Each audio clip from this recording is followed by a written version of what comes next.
31 वर्षीय महिला डॉक्टरचा मृतदेह कोलकात्याच्या आरजेकर या राज्य सरकारी रुग्णालयात सापडला। रक्ताच्या थारोळ्यात पडलेला हा अर्धनग्न अवस्थेतील मृतदेह पाहून लगेचच पोलीस घटनास्थळी दाखल झाले। पोलिसांनी एकीकडे या घटनेचा तपास सुरू केला तर दुसरीकडे देशभरातून डॉक्टरांनी संप पुकारत या घटनेचा तीव्र निषेध नोंदवला। इयरबड्सच्या एका छोट्या तुकड्याच्या आधारे पोलिसांनी या गुन्ह्याचा छडा लावला व अवघ्या 6 तासात पोलिसांनी आरोपीला अटक केली। नेमका हा आरोपी कोण, ही घटना कशामुळे घडली, पोस्टमॉर्टम अहवालात नेमकी कोणती माहिती समोर आली, या सगळ्याविषयी आज आपण जाणून घेणार आहोत। नमस्कार, मी सिद्धी, आपण पाहत आहात लोकसत्ता लाईव्ह। कोलकात्यामधील आरजेकर या राज्य सरकारी रुग्णालयात एका डॉक्टर महिलेची निर्गुण हत्या झाल्याची माहिती पोलिसांना शुक्रवारी 9 ऑगस्ट रोजी मिळाली। पोलीस जेव्हा घटनास्थळी दाखल झाले तेव्हा या सरकारी रुग्णालयाच्या सेमिनार हॉलमध्ये त्यांना रक्ताच्या थारोळ्यात पडलेला एक मृतदेह आढळला। या मृतदेहाच्या चेहऱ्यावर व शरीरावर विविध ठिकाणी जखमा झाल्या होत्या। इतकंच नाही तर या मृतदेहाचे कपडे सुद्धा अर्धवट फाटलेले होते। पोलिसांनी लगेचच या घटनेचा तपास सुरू केला। यावेळी हॉस्पिटलमधील काही सूत्रांनी पोलिसांना अशी माहिती दिली की ही हत्या शुक्रवारी पहाटे 3 ते सकाळी 6च्या दरम्यान झाली असावी। ज्या महिलेचा यामध्ये मृत्यू झालाय ती डॉक्टर शुक्रवारी मध्यरात्री 2 पर्यंत ऑन ड्युटी होती। त्यानंतर ती झोपायला गेली होती आणि त्याच गाढ झोपेमध्ये तिच्यावरती प्राणघातक हल्ला झाला आणि सेमिनार रूम पर्यंत कदाचित तिला फरफटत आणलेलं असावं। हॉस्पिटलमधील सूत्रांनी पोलिसांना दिलेल्या माहितीच्या हवाल्याने इंडियन एक्सप्रेसने या घटनेबाबतचं वृत्त दिलं। त्यानंतर पोलिसांनी सीसीटीव्हीच्या आधारे तसेच इतर पुराव्यांच्या आधारे घटनास्थळी तपास सुरू केला। घटनास्थळी पोलिसांना ब्लूटूथ इयरपड्सचा एक छोटासा तुकडा आढळला आणि याच तुकड्याच्या आधारे पोलीस हत्येचा हळूहळू उलगडा करत गेले। हॉस्पिटलमधील सीसीटीव्ही फुटेजमध्ये पोलिसांना एका संशयित हालचाली दिसली। ही व्यक्ती म्हणजे संजय रॉय।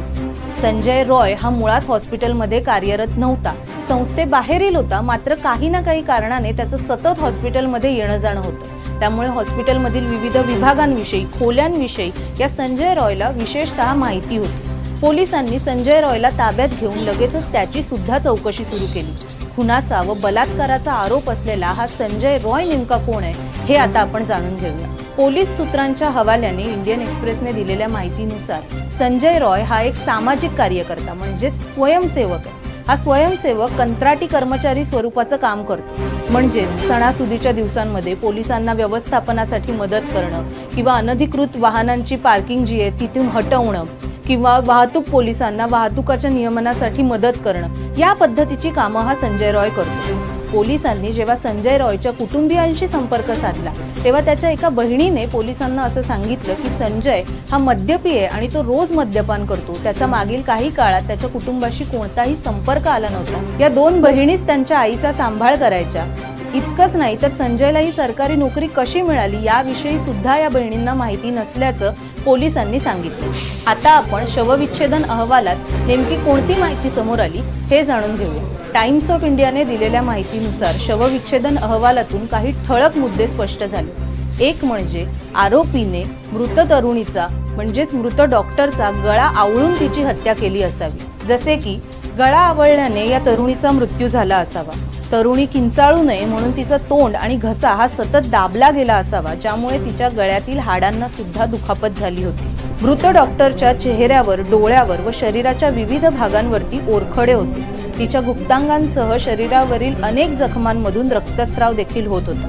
महिलेच्या चेहऱ्यावरील ओरखडे हे कदाचित आरोपीच्याच नखांचे होते असाही अंदाज आहे। आणखी एक महत्त्वाची बाब यातून समोर येते ती म्हणजे जेव्हा आरोपीने महिलेवरती गाढ झोपेत असताना हल्ला केला तेव्हा झोपेत असूनही या महिलेने त्याला प्रतिकार केला होता। आरोपीच्या हातावर सुद्धा या महिलेच्या नखांचे ओरखडे होते। मृतदेहाच्या नखामध्ये जी त्वचा व रक्ताचे नमुने आढळले होते हे नमुने आणि संजय रॉय याचा DNA सुद्धा मॅच होते।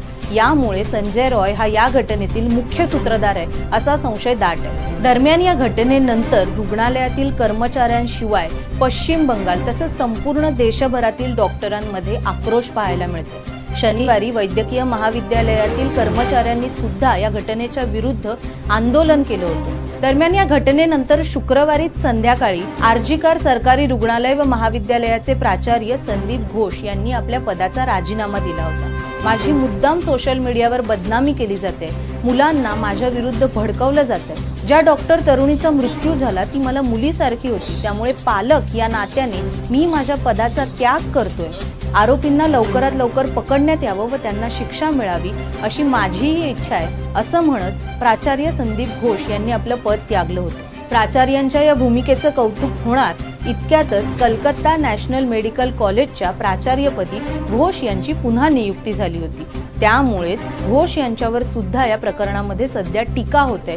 सोशल मीडियावर त्यांच्या सुद्धा नावाची चर्चा रंगते। दुसरीकडे या घटनेनंतर पश्चिम बंगालच्या मुख्यमंत्री ममता बॅनर्जी यांनी सुद्धा संताप व्यक्त केलाय। पीडित महिलेच्या कुटुंबियांशी बोलून ह्या खटल्यात लवकरात लवकर कारवाई करण्यात येईल असं आश्वासन सुद्धा ममता बॅनर्जी यांनी दिलंय।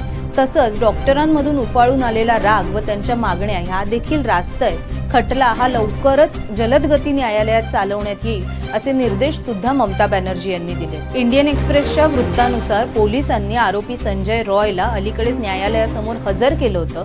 न्यायालयाने संजय रॉय याच्या कोठडीत 14 दिवसांची वाढ केली आहे। पोलिसांनी चौकशीसाठी संजय रॉय याची कोठडी वाढवून मागितली होती आणि ही विनंती मान्य करत न्यायालयाने 23 ऑगस्ट पर्यंत संजय रॉयला कोठडी सुनावली। येत्या 4 ते 5 दिवसात या प्रकरणाचा आणखी तपास करून यामध्ये आणखी कोणी दोषी आहे का याचा सुद्धा छडा लावला जाईल।